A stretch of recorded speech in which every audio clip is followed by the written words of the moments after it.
Hello everyone, ఎలా ఉన్నారు అందరూ? ఈపీఎఫ్ఓ 3 నుంచి 4 నెలలు బాగా రిగరస్గా ప్రిపేర్ అయిన స్టూడెంట్స్ గురించి మాట్లాడదామని చెప్పి అనుకుంటున్నాను. రైట్. ఈపీఎఫ్ఓకి సంబంధించి పేపర్ బాగా లెంతియర్గా టఫ్గా కూడా వచ్చింది. కట్ ఆఫ్ ఎంత వెళ్తుంది? నేను 70 ప్రశ్నలే పెట్టాను, 50 ప్రశ్నలే పెట్టాను, కట్ ఆఫ్ ఎంత ఉండొచ్చు సార్ అని చెప్పి భయపడుతూ నాకు మెసేజ్లు చేస్తున్నాను, నేను చూస్తున్నాను వాట్సాప్లో. అయితే దీనికి సంబంధించి ఈరోజు క్లియర్గా మాట్లాడదాము. ఈపీఎఫ్ఓ తర్వాత లైఫ్ ఏంటి, ప్రస్తుతం ఈపీఎఫ్ఓ ఎలా ఉండొచ్చు, నెక్స్ట్ నోటిఫికేషన్ ఎప్పుడు ఉండొచ్చు, దాని తర్వాత ఈపీఎఫ్ఓ ఆల్టర్నేట్స్ ఏమేమి ఉన్నాయి మీ పాత్రలో నెక్స్ట్ అప్కమింగ్ 3-4 నెలల్లో. మీకు ఆల్రెడీ ప్రిపరేషన్లో ఉన్నారు కదా, ఆ ప్రిపరేషన్ని కంటిన్యూ చేసుకుంటే ఏం చేయాలి, లేదంటే ఈ పేపర్ చూసిన తర్వాత ఎగ్జామినేషన్స్ ఆపేసేయాలా, ఈ జర్నీనే ఆపేయాలా అనే థాట్లో కొంతమంది ఉన్నారు కదా. సో వాళ్ళ గురించి ఈరోజు నేను మీ వీడియోలో క్లియర్గా మాట్లాడతాను. అయితే పేపర్ నిజంగానే టఫ్గా వచ్చింది, లెంతీగా కూడా వచ్చింది. UPSC pre level, UPSC CSE pre level కన్నా పైకి వెళ్ళింది పేపరు. ఓకే. అయితే ఎట్ ద సేమ్ టైం మీకు ఫ్యాక్చువల్ అండ్ కాన్సెప్ట్ రెండు మిక్స్ అవ్వటం మనకి ఎక్కువ కనిపిస్తూ ఉంది ఈ పేపర్లో. మ్యాచ్ ద ఫాలోయింగ్లో కానీ, లేదంటే లెంతియర్ క్వశ్చన్స్ కాన్సెప్ట్ రిలేటెడ్ బాగా డెప్త్గా అడగటం కనిపించింది. అయితే ఇలాంటి పేపరు హ్యాండిల్ చేయడం చాలా వరకు 99% స్టూడెంట్స్కి కష్టంగానే ఉంటుంది. ఓకేనా. మీరు అన్ని క్వశ్చన్స్ అటెంప్ట్ చేశారు అంటే అసలు మీరు ఏమీ అటెంప్ట్ చేయనట్టే. ఎందుకంటే అన్ని క్వశ్చన్స్ అటెంప్ట్ చేయడానికి అసలు టైమే సరిపోదు. మీకున్న 2 గంటలు 120 క్వశ్చన్స్ అటెంప్ట్ చేయాలి అంటే మీరు యావరేజ్గా 60-70% మీరు క్వశ్చన్స్ అటెంప్ట్ చేశారా? టెన్షన్ పడకండి. కట్ ఆఫ్ హెవీగానే వెళ్తుంది. హెవీగా అంటే పైకి వెళ్ళటం అని కాదు, కట్ ఆఫ్ కొద్దిగా తక్కువే కనిపిస్తూ ఉంటుంది. ఎందుకంటే పేపర్ టఫ్ ఉంది, లెంతియర్ ఉంది. ఒక క్వశ్చన్ చదవడానికే ఒక క్వశ్చన్ ఆన్సర్ చేసేంత టైం సరిపోవట్లేదు. ఓకే. టెన్షన్ ఏం లేదు. దీనికి సంబంధించి యూపీఎస్సికి సంబంధించి ఇదొక వామప్లా తీసుకోండి. ఆల్రెడీ మీరు ప్రిపరేషన్లోనే ఉన్నారు. వామప్ మధ్యలోనే ఒక మాక్ టెస్ట్ రాస్తే ఎలా ఉంటారు, అలానే మాక్ టెస్ట్ లెవెల్లోనే ఒకవేళ మీరు తక్కువ మార్క్స్ వస్తున్నాయంటే దీన్ని ఒక వామప్లా తీసుకోండి. మీరు ఆల్రెడీ ఏవైతే ప్రిపేర్ అయి ఉన్నారో ఆ ప్రిపేర్ అయిన సబ్జెక్ట్స్ని కంటిన్యూ చేయండి. ఆ రిలేటెడ్ ఎగ్జామ్స్ నేను మీకు చెప్పబోతున్నాను. ఆ రిలేటెడ్ మీకు క్లియర్గా కనిపిస్తూ ఉంటుంది. ఓకేనా. We cannot move forward without identifying the learnings from the previous attempts. Okay. Kuldeep sir చెబుతూ ఉంటారు దీనికి సంబంధించి. మీరు గతంలో ఏదైతే ఎగ్జామినేషన్ హాల్లో వెళ్ళిన తర్వాత ఏవేవైతే తప్పితాలు చేశారో, తప్పితాలు ఏంటి, ఒక్కసారి ఎగ్జామినేషన్ హాల్లో ఏం చేశారో గుర్తు తెచ్చుకోండి. మీరు ప్రిపరేషన్కి సంబంధించి లాస్ట్ 15-20 డేస్ ప్రిపేర్ అయిన ఆ స్పీడు, ఆ వేడి మొత్తం 3-4 నెలలు కనిపించిందా? నోటిఫికేషన్ వచ్చిన తర్వాత ప్రిపరేషన్ స్టార్ట్ చేయడం కాదు, అప్కమింగ్ నోటిఫికేషన్స్ నేను మీకు చెప్పబోతున్నాను. దానికి సంబంధించి రెడీ చేయండి. ఓకేనా. ప్రిపరేషన్ టైమింగ్స్ కానీ, ఫౌండేషన్ అసెస్మెంట్ కానీ క్లియర్గా చూసుకోండి. ఏవే సబ్జెక్ట్స్ మీరు బ్యాక్లాగ్లో ఉన్నారు, మీరు పాలిటిక్స్ సంబంధించి ఎంత టైం తీసుకుంటున్నారు, హిస్టరీకి సంబంధించి ఒక క్వశ్చన్ సాల్వ్ చేయడానికి ఎంత టైం తీసుకున్నారు, ఎంత కష్టపడుతున్నారు, అది చూడడానికి ట్రై చేయండి. ఓకేనా. మీకు UPSC next upcoming notification pre ఉంది, యూపీఎస్సి ప్రీ ఉంది. ఓకేనా. నోటిఫికేషన్ రాబోతుంది. మీరు చదివిన ఇండియన్ పాలిటీనే మీకు కండక్ట్ చేసిన యూపీఎస్సి బాడీనే కండక్ట్ చేయబోతుంది. ఓకేనా. అదే బాడీ ఇంటర్వ్యూ చేయబోతుంది. యూపీఎస్సి ఇండియన్ పాలిటీ ఉంటుంది, economic social development, Indian freedom struggle, CSAT అంటే మీకు ఇందులో ఆప్టిట్యూడ్, రీజనింగ్ ఇవన్నీ కలిపి, దాని తర్వాత కరెంట్ ఈవెంట్స్, జనరల్ సైన్స్, ఇవన్నీ సిలబస్ మీరు ఆల్రెడీ చదివిందే ఈపీఎఫ్ఓకి. అదే సిలబస్. ఏవైతే అకౌంట్స్, లేబర్ లాస్ ఏవైతే సబ్జెక్ట్స్ ఉన్నాయో ఆ లేబర్ లాస్, ఇండస్ట్రియల్ రిలేషన్స్ ఇవి మాత్రం కొద్దిగా తగ్గుతాయి. ఈ లేబర్ లాస్, ఇండస్ట్రియల్ రిలేషన్స్ ఇవన్నీ మీకు ఎకానమీలో మళ్ళీ యూజ్ అవుతాయి. ఎకానమీలో కూడా ఉన్నాయి మీకు. ఓకేనా. దాని తర్వాత గవర్నింగ్ బాడీస్, పిఎఫ్ఆర్డిఎస్ ఇవన్నీ చదువుకున్నారు కదా. దాని తర్వాత ఎంప్లాయ్మెంట్స్ యాక్ట్స్ ఇవన్నీ చదివారు కదా. ఇవన్నీ మీకు పాలిటీలో, ఎకానమీలో యూజ్ అవుతాయి. ఎక్కడికి పోలేదు మీ సబ్జెక్టు. అకౌంట్స్ ఒక్కటే మీరు యూపీఎస్సి ప్రీలో కానీ వేరే ఎగ్జామ్స్లో కనిపించదు. మిగతా ఎగ్జామ్స్ అన్నింటిలో మీరు చదివింది చాలా యూజ్ అవుతుంది. మీరు చాలా బాగా ప్రిపేర్ అయిన వాళ్ళు. ఓకేనా. మీ ప్రిపరేషన్ ఎక్కడ ఆపొద్దు. యూపీఎస్సి, దాని తర్వాత మీకు పిఎఫ్ఆర్డిఏ, దాని తర్వాత సెబీ ఆల్రెడీ లైనప్లో ఉంది. జనవరి నుంచి కొత్త నోటిఫికేషన్స్ వస్తాయి.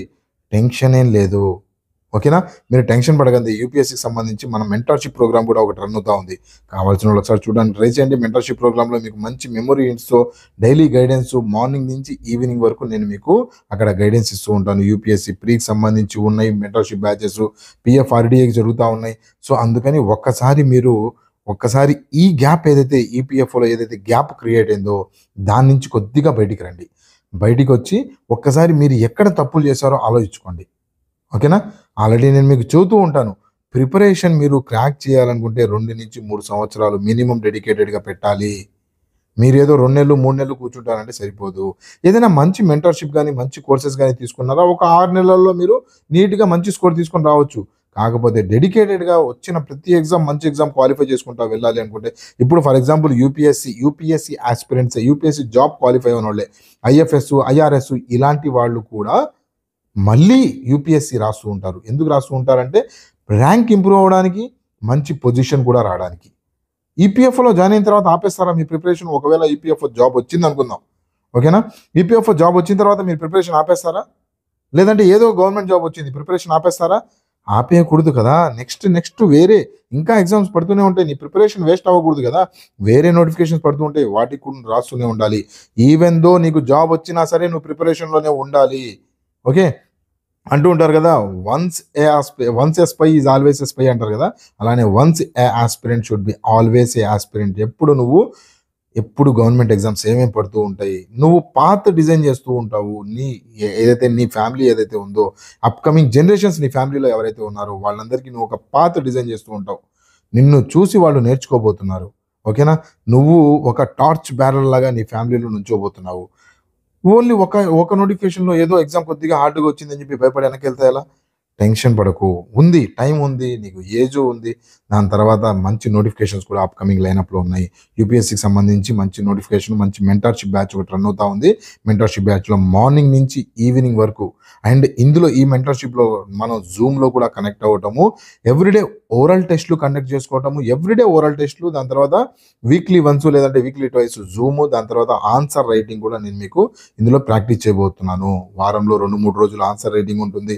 డైలీ ఓరల్ టెస్ట్లు ఉంటాయి. మార్నింగ్ నుంచి ఈవినింగ్ వరకు నా మెంటర్షిప్ గైడెన్స్ మీకు అవైలబుల్గా ఉంటుంది. ప్రీ దగ్గర నుంచి మొదలుకొని మెయిన్స్, దాని తర్వాత ఇంటర్వ్యూ వరకు నా గైడెన్స్ మీకు క్లియర్గా కనిపిస్తూ ఉంటుంది. ఓకేనా? సో యాప్లో లింక్ ఇచ్చాను, కింద డిస్క్రిప్షన్లో ఇస్తాను నా నెంబరు. ఒకసారి కాంటాక్ట్ అవ్వడానికి ట్రై చేయండి, మీకు క్లియర్గా నేను పాత డిజైన్ చేసి ఇస్తాను. ఓకేనా? యూపీఎస్సీ సిఎస్సి మీరు అనుకున్న యూపీఎస్సీ బాడీనే కండక్ట్ చేయబోతుంది. ఆల్రెడీ వాళ్ళ ఎగ్జామ్ ఒకటి నువ్వు రాసొచ్చావు ఈపీఎఫ్ఓ. ఓకేనా? ఆ పేపర్ టైప్ ప్యాటర్న్ నీకు అర్థమైపోయింది. దీన్ని ఒక ఎగ్జాంపుల్ కేస్ స్టడీగా తీసుకొని ముందుకెళ్ళడానికి ట్రై చేయి. ప్రిలిమ్స్, మెయిన్స్, ఇంటర్వ్యూకి సంబంధించి ప్రిపేర్ అవ్వడానికి రెడీ అవ్వు. ఓకేనా? 3 స్టెప్ స్ట్రాటజీ క్లియర్గా అది గుర్తుపెట్టుకో. మంచి డెసిషన్ మేకింగ్ చేయాలా, దాని తర్వాత ఇమ్మీడియట్ ప్రిపరేషన్ షిఫ్ట్ చేయాలి. ఓకేనా? లెర్నర్స్ లేదంటే టాపర్స్ ఎవరైనా కనుక్కొని చూడండి, వాళ్ళు ఎగ్జామ్ రాసి నెక్స్ట్ డేనే నెక్స్ట్ ఎగ్జామ్ కోసం ప్రిపరేషన్ స్టార్ట్ చేసి ఉంటారు. ఓకేనా? దీని రిజల్ట్స్ వస్తాయి, అదంతా పక్కన పెట్టు. జాబ్ వచ్చిందా, ఓకే. జాబ్ వచ్చిన తర్వాత కూడా నీ ప్రిపరేషన్ కంటిన్యూ చేయాలి. ఇమ్మీడియట్ షిఫ్ట్ చేయాల్సిందే. వారం తీసుకుంటాను, 10 రోజులు తీసుకుంటాను గ్యాప్ వద్దు, అవసరం లేదు. నువ్వు జర్నీలో స్టార్ట్ అయిపోయావు, ఇందులో పరిగెడుతూ ఉండటమే. మధ్యలో ఏదైనా విన్నింగ్ వచ్చిందా, ఆ విన్నింగ్ కప్పు చేతిలో పట్టుకో, మళ్ళీ పరిగెత్తడం మొదలుపెట్టాయి. ఓకేనా? రైట్. పవర్ ఆఫ్ డిసిప్లిన్ ఎప్పుడు మర్చిపోకు. ఓకేనా? సో దీనికి సంబంధించి మెంటల్ హెల్త్ కూడా జాగ్రత్తగా తీసుకుంటూ నీ ప్రోగ్రెస్ని క్యాలిక్యులేట్ చేసుకుంటూ వెళ్ళు. ఓకేనా? That's it for today's friends. Mentorship batch కోసం అని చెప్పి కింద ఇస్తాను. దాంతోపాటు మీకు మంచి మెమరీ కోర్సెస్ కూడా యాప్లో అవైలబుల్గా ఉన్నాయి, చూడడానికి ట్రై చేయండి. మీకు 4 to 5 types of PDFs, memory hints, mind maps అన్నీ అవైలబుల్గా ఉంటాయి మన కోర్సులో. ఓకే, కొత్త వీడియోస్ అండ్ కొత్త కోర్సెస్ కూడా, కొత్త వీడియోస్ కూడా మీకు యాడ్ అవుతూ ఉంటాయి. ఎవ్రీడే వీడియోస్ యాడ్ అవుతూ ఉంటాయి. ఏదైతే పాత సిలబస్ రీసెంట్గా ఏవైతే కవర్ అయ్యి ఉన్నాయో ఈపీఎఫ్కి సంబంధించి, దానితో పాటు మీకు ఎక్స్ట్రా కంటెంట్ నేను మీకు అందజేయబోతున్నాను. మంచి వీడియోస్ అన్ని అప్లోడ్ అవుతూ ఉంటాయి. మంచి మెమరీ హింట్స్తో, అవసరమైన చోట కాన్సెప్ట్, అవసరమైన చోట depth concept and memory hints అక్కడ కనిపిస్తూ ఉంటాయి. నెక్స్ట్ వీడియో ఏది చేయాలనుకుంటున్నారో ఒకసారి కామెంట్ సెక్షన్లో మెన్షన్ చేయండి. ఈ వీడియోకి సంబంధించి అండ్ ఈపీఎఫ్ఓకి మీ కట్ ఆఫ్ ఎంత ఎక్స్పెక్ట్ చేస్తున్నారు, మీరు ఎంత ఎక్స్పెక్ట్ చేస్తున్నారు అండ్ మీకు ఎంత రావచ్చు అనేది ఒకసారి నా కామెంట్ సెక్షన్లో మెన్షన్ చేయండి. So that's it for today friends. Wish you all the best for your preparations. Thank you for watching. Have a nice day. Bye bye.